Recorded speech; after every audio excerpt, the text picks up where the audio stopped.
Good morning, YouTube. A couple months ago, I picked up this cool little extendable tripod, and even as I was buying it, I thought, why on earth would I ever need a tripod that goes up 8-9 feet in the air? And today, I realized why. We're going to do something totally unique that I've actually never done like this. I've done every part of this, but I've never done them all together at one time.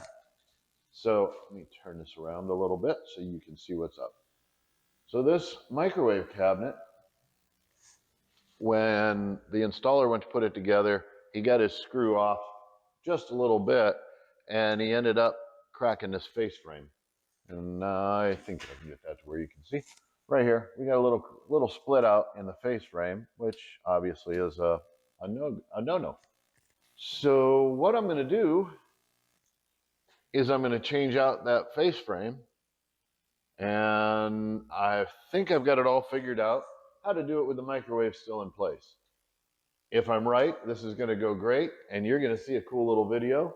And if I'm wrong, and everything comes crashing down in a catastrophic disaster, you won't know, because boy, will I probably not publish that one.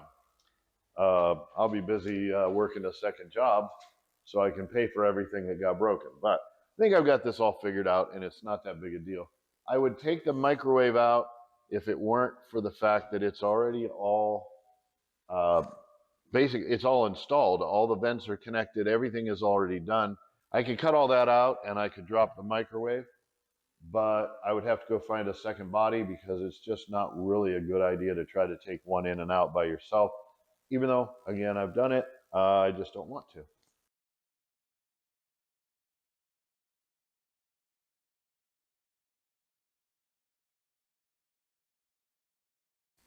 With the doors off, we would normally have to cut this trim loose. However, I think he realized that there was going to be a problem here. And whether he realized it or not, he did get one screw. I'm going to go in behind the face frame, or behind the trim in front of the face frame, and I'm going to just cut that screw, because we're going to pull this out, then we'll pull the back piece of that nail so that we don't destroy the new face frame, and we'll be good to go. Next step, pull the screws out of the existing one.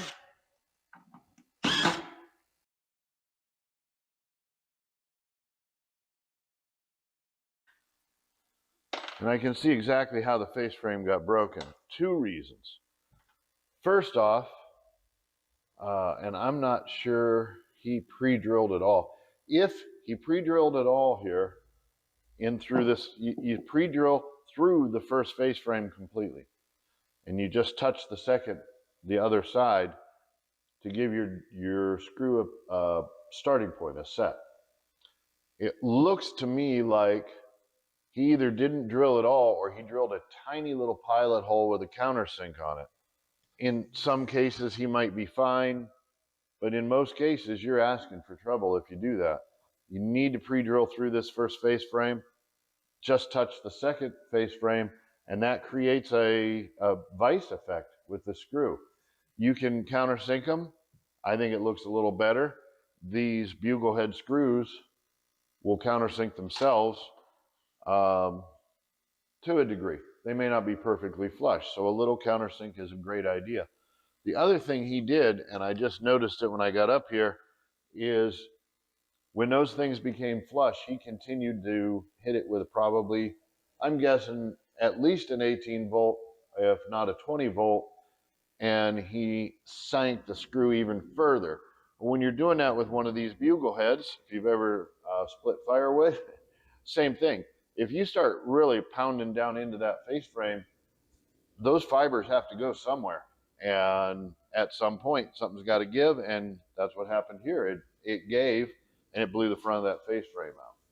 So it's neither here nor there, but that's probably a combination of things is how that happened. He wasn't perfectly centered, and that's definitely a contributor, especially with maple, which tends to flake off with no warning. All right, I'm going to get this supported, and I'm going to drop you back down. You can see how I'm doing that. all I'm going to do here, I took and put a filler across. I grabbed my third hands that, yes, I still hate, but they have their purpose. And I'm going to set them right on this corner and basically flush with the door. And the idea here is to keep the pressure off of the door and catch just the base of that microwave. We're not going to lift it. My only purpose here, let's get it right side up, is to make sure that when I take those screws out up there, or I'm sorry, when I take that face frame off, a lot of the support for that cabinet comes from the face frame.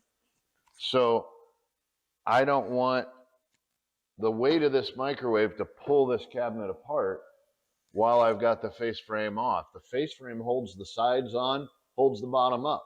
So by taking this weight off, now that takes all the pressure off the face frame and off the box. So there won't be anything pulling down on that box. Next step, let's get the old face frame off. So with a base cabinet or a vanity that's down on the ground, you can be pretty aggressive getting these off. With a wall cabinet, you still have to be a certain amount of aggressive simply because they're glued on, they're stuck. I just thought of another item I need to do. I need to turn these screws that hold the microwave just about a turn to take the flex out of this bottom piece. Okay, sorry, a little aside there, I forgot a step. So what I'm gonna do is I'm gonna use my dead blow, always use a dead blow. And we'll start with just a general tap, and then I'm just gonna tap a little harder until I find that point where it breaks that glue seal loose. There's a lot of glue here. So it's breaking loose, but it's not breaking real fast. This is why I brought the chisel. There are some staples from the factory that they put in to hold it while the glue dries. And in this case, those staples are helping to hold things together after the glue dried. Now one more, there should be a third, there it is. I don't think you can hear it on the mic that I'm wearing. There's like a crackling noise you can hear. There it goes. You'll hear it crack, crack, crack, crack, crack, and then all of a sudden you get the big release.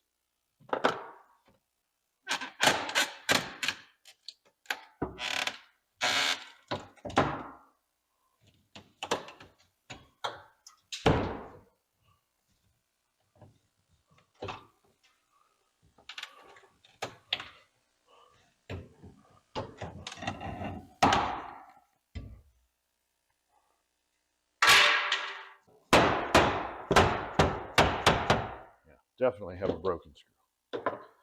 So we're going to see if we can get this piece to pop loose. I will go out and we're going to get a vibra saw and we'll just cut here and probably down here below the broken screw to make sure that it's going to come out clean. And we're back. So this is a step that normally we wouldn't do or we shouldn't need to. But we're going to on this one because I don't really have a choice if I want to make sure I protect the other cabinet. Okay. Come on, let that go. And that'll be our build-up. We've got a couple pieces we'll have to reattach. Now, this piece, I really wanted to get it to turn. And I might, or I might not. At least we know that screw is right here. So we'll have to take and cut a second section out.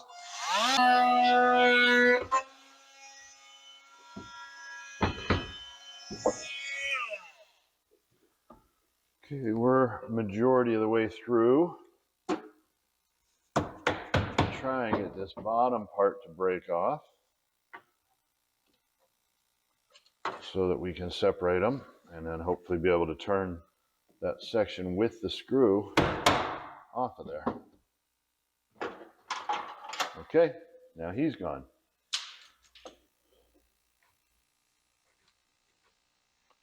Boy, that's really, the screw's right there. I can see it. Boy, isn't this turning into a fun little day?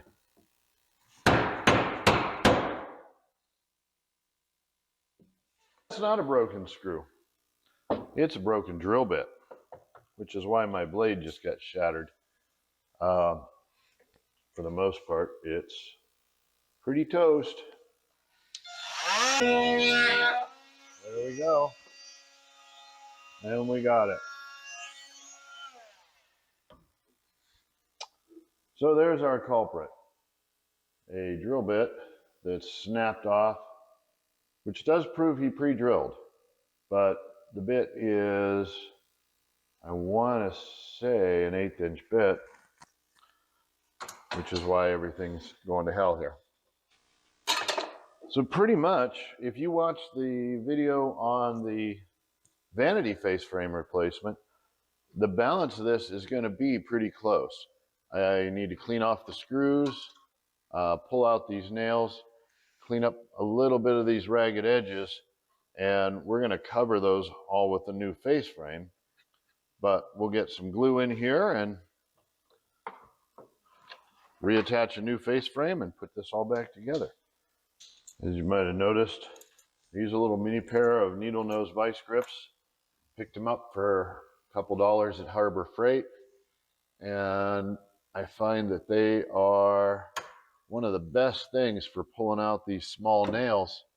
You can pull them out, you can break them off, but if you break it by accident, you can still use that vice grip feature to get a hold of them and pull it the rest of the way out. So he was holding all that on with one nail. And then the second nail's clear over here. And that included the buildup up here. There's 1/2 inch buildup, one nail, and then another nail down at the other end. And all we're going to do is we're going to try to clean up the ragged edges where we took out the staples, where there was glue buildup. We want to try to clean that off and make it as smooth as we can. And down in these rabbets, the glue buildup is pretty substantial. Okay, I ended up putting this on down there, but basically I ran a bead of adhesive up each of these deeper rabbets. That will take a while to dry, but will be stronger than just the glue. And we're going to tap this gently into place.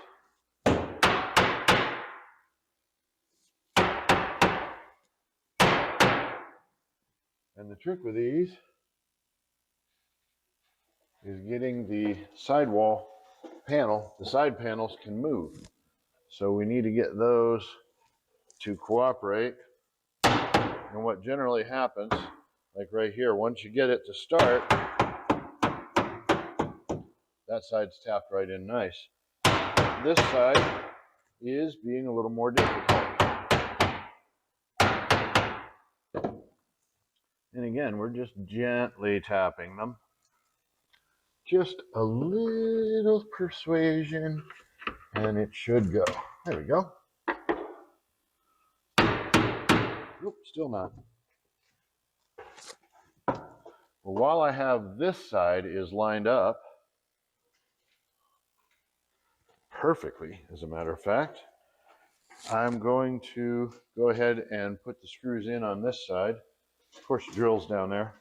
At least the center screw to hold that in place.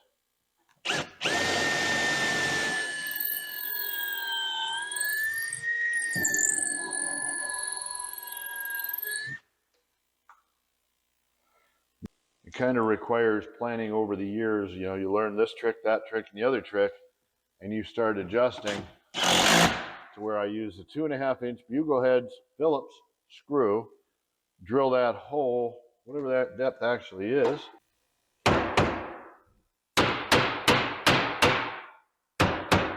What's going on here is I rough that up a little bit, trying to get it to come apart. I'm trying to see where we're catching. It's got to be right on that edge of going in. And once it does, there. And just like that, the whole thing pops together perfectly. So we check up top here to make sure that our face frame is aligned where we want it for height. And I can't feel because there's too many pieces up here. So I'll jump up, take a peek. I'm actually just a tiny bit high, like 1/16 of an inch. So we can come back down. Same thing. We're going to drill that center hole first in this case.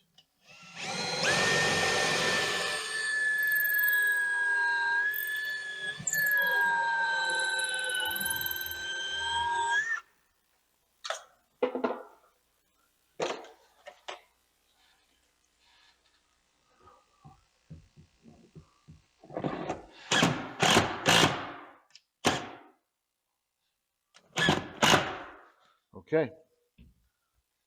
Flush these up. Same thing. Now I have, basically all I did was I made kind of a mental note of where he put his screws. I'd rather not hit the same hole. So I'm going to go kind of low.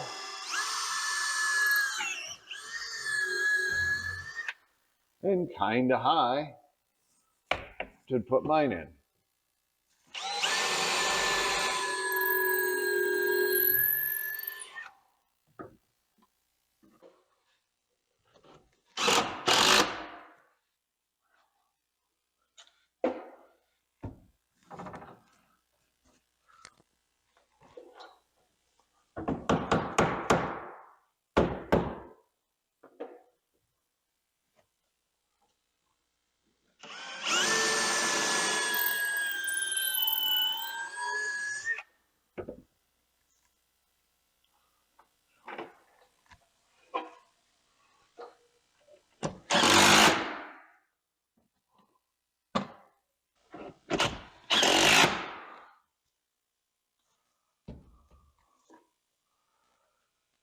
Next up, get all these tools out of the way.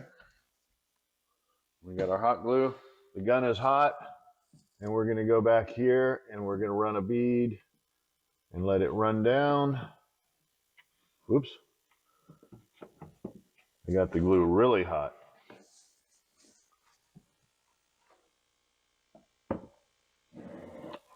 That's not good. Okay, normally I would not put a nail in this. In this case, this face frame's warped slightly, and it could be that there's a little bit of a bind here, and that could be why it was so hard to get in. However, we're going to have to end up putting a nail in right here, and we'll just have to do it carefully and fill the hole.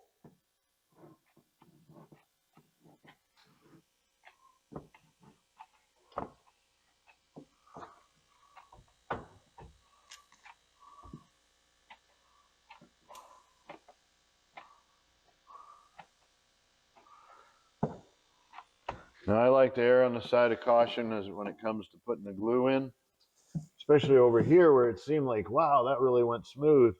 Sometimes smooth with hot glue is bad, because if it's too smooth and that glue is too hot, it just runs right back out of the joint.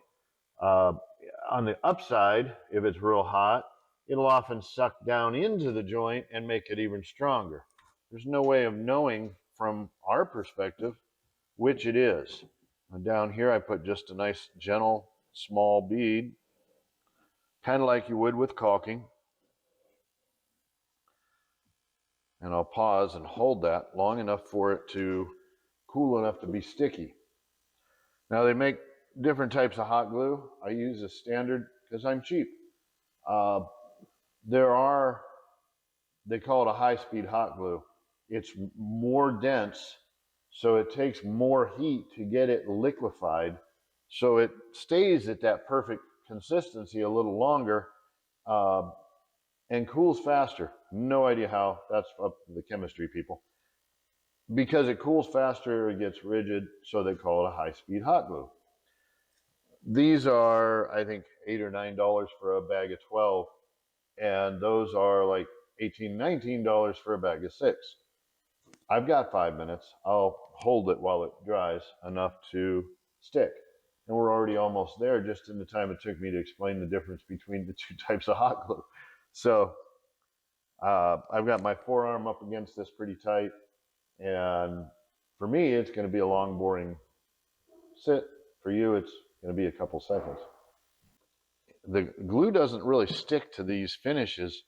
What it sticks to is where I've opened up little raw spots in there to bear the particle board, and boy, it grabs right hold of that. And that's part of why these are more difficult. Now up top here, I've got a little bit of a raw edge. I'm going to put a single pin or two here in the middle that we can fill, and then I'll go up and glue behind it. Okay, we're back. So I'm going to press that good and tight.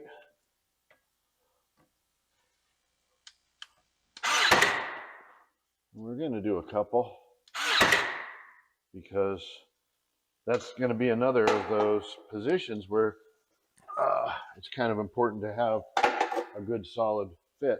Now I'm going to go up over the top here and I'll put in the nails for the buildup.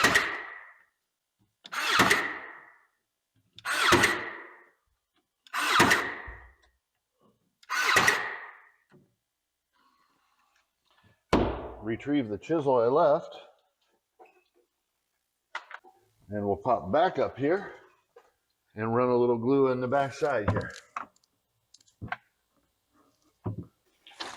Okay, and then hit it with micro pin.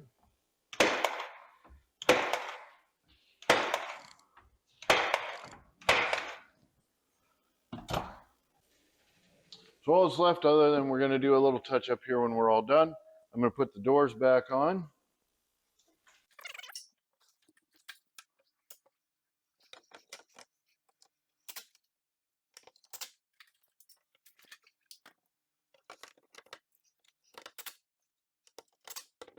So that's pretty much it. I'm going to clean up my tools, pull out the jacks, put that turn of the screw back here, which I'm glad you remembered.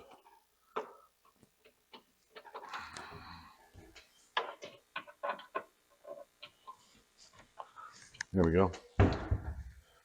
Still not really straight, but not my doing. It was a little crooked when we started, and it's still a little crooked. There we go. Much better. It's amazing what a good smack will do. We got that all wrapped up. We got the doors on. We got the microwave tightened back up. That's it for this one. I'm Papa Jay. We're going to get these tools cleaned up, and we'll head over to Scottsdale, and we'll try another one.